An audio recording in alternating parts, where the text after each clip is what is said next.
Olá, meus queridos alunos, como vocês estão? Tudo bem? Espero que sim. Então, na aula passada, a gente aprendeu a analisar e a interpretar charges e cartões. A partir da aula de hoje, a gente vai aprender uma tipologia textual muito importante, que inclusive cai muito no vestibular em forma de questões objetivas, tá? Que é a tipologia textual chamada de gênero narrativo, tá? Hoje, especificamente, a gente vai estudar esse gênero, essa tipologia textual, relacionando-a aos romances, tá? E quando a Eli fala romance, não entendam única e exclusivamente no sentido literal da palavra romance romântico, mas todo e qualquer tipo de romance, tá? Seja ele policial, seja ele urbano, seja ele regionalista, seja ele de costumes, ok? Então, hoje a gente vai aprender que todo texto narrativo parte de uma premissa que ele precisa ter, em sua essência, os elementos da narrativa. Hoje nós vamos conhecer, né, a especificidade desse tipo de texto e os elementos que compõem essa estrutura narrativa. Nas aulas seguintes, tá? Vocês podem observar que na apostila, esse aqui é o módulo 9, que na apostila haverá um módulo, tá, para cada elemento constituinte. Então, vai haver um módulo para enredo, vai haver um módulo para personagem, tempo, espaço, tá? Então, hoje a gente vai ver de forma genérica a conceituação, a definição e a aplicabilidade disso. Tudo bem? Então, vem com a Eli. Então, olha só, você pode estar se perguntando, Eli, mas por que eu tenho que aprender isso, né? Você precisa aprender porque você vai ter que reconhecer, você vai ter que identificar e diferenciar esse tipo de texto nas provas de concurso, ok? Então, quais são os objetivos de o aluno, né, ter que aprender? Por que isso está no meu currículo, tá, do primeiro ano? Porque você precisa entender, diferenciar e identificar pelas funções e por suas características os elementos que constituem o esquema narrativo, especificamente hoje, do romance, tá? Antes de tudo, vamos entender o que é uma narrativa, tá? Narrar vem do latim narratio e significa o ato de narrar, sejam eles fatos reais ou fictícios, não importa. Na Antiguidade Clássica, eram reconhecidos somente os padrões literários, que são o épico, o lírico e o dramático. Eu não sei se o Carlos, né, o Frederico, professor de literatura, já chegou a essa matéria, mas vocês vão aprender, se já não aprenderam, no primeiro ano, os gêneros literários, tá? E aí, dentro dos gêneros literários, existe o épico, tá? Existia o épico, né, na Antiguidade, e ele teve um desdobramento que acabou se originando no texto narrativo. E aí eu não sei se eu vou falar uma palavrinha e vocês vão se recordar. Quando a gente fala de épico, eu remeto imediatamente às grandes epopeias, que eram, né, poemas, né, cantados, que eram poemas, que nada mais eram narrativas cantadas. Só que ela era caracterizada, né, o épico é caracterizado por uma narrativa heróica. Então, sempre havia protagonização de um herói, né? E aí a gente lembra de Ilíadas e Odisseia, esses grandes poemas, né? Essas grandes epopeias, escrito pelo poeta, pelo escritor grego Homero, tá? Depois, por causa de uma necessidade da contemporaneidade, tá? Surgiu dentro do gênero épico a seguinte variante, né? O gênero narrativo, com concepções de prosa, tendo características diferentes, e desta forma surgiram divisões de outros gêneros no estilo narrativo, tá?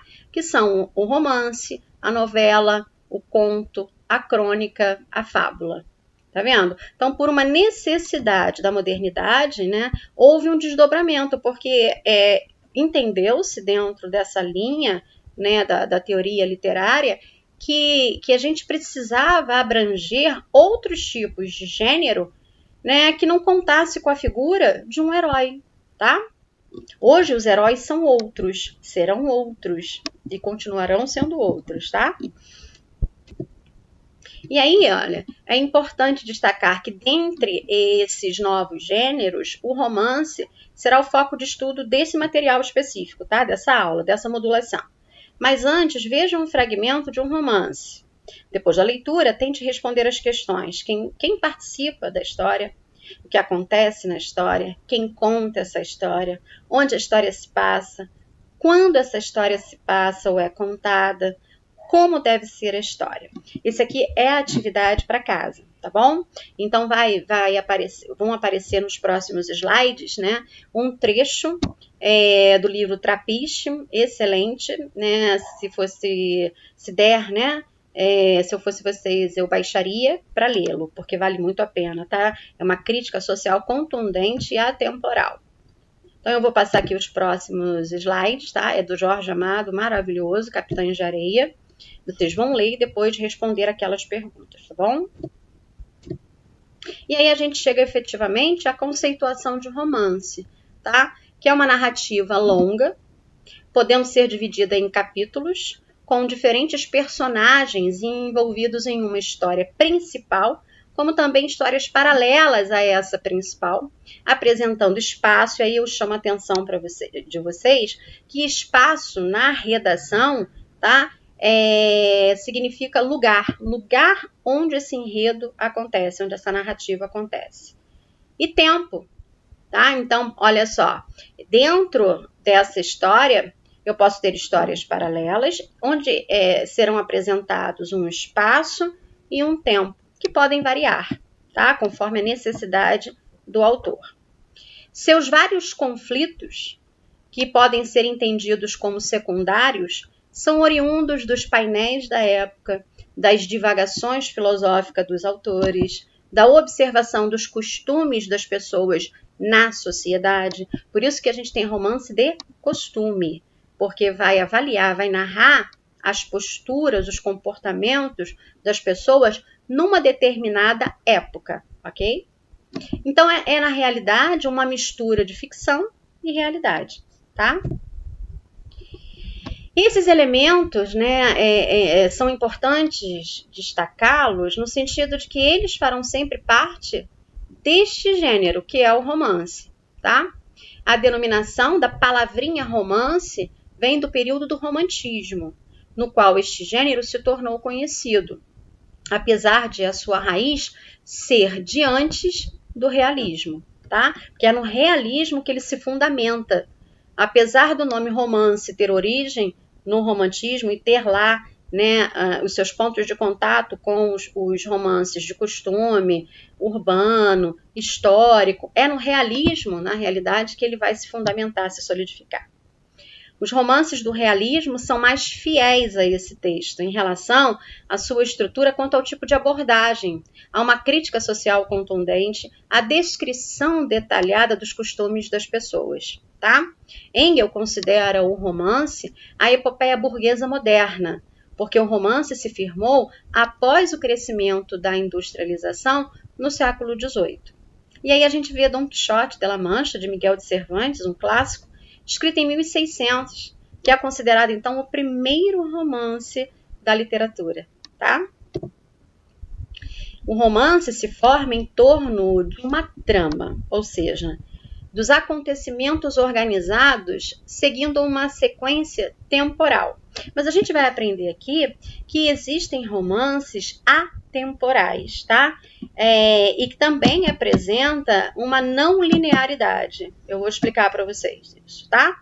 Sua linguagem é variável, depende do escritor, da diferença entre a linguagem escrita oral e do tipo de romance. Eli, como assim? Então, vamos imaginar, num texto que se pretenda dissertativo ou argumentativo, vocês vão aprender comigo futuramente, que a linguagem tem que ser única, tá? Ela sempre terá de ser formal, culto formal. Já no romance, por exemplo, se o autor escreve um tipo de romance regionalista, ele vai se valer de um tipo de variação linguística pertinente àquela determinada região. Tá? Então, o autor pode, inclusive, se valer de neologismos, tá? Que são palavras criadas única e exclusivamente por esse autor para descrever aquele momento. São palavras que na realidade não existem normalmente no nosso vocabulário, mas que por uma necessidade de retratar, né, de descrever de forma objetiva ou subjetiva aquele lugar, aquelas pessoas, eles criam novas palavras, tá? Então isso depende muito do tipo de romance a que se refere e ao qual o escritor pretende retratar, tá? E aí eu peço a atenção de vocês para que vocês observem agora os elementos que constituem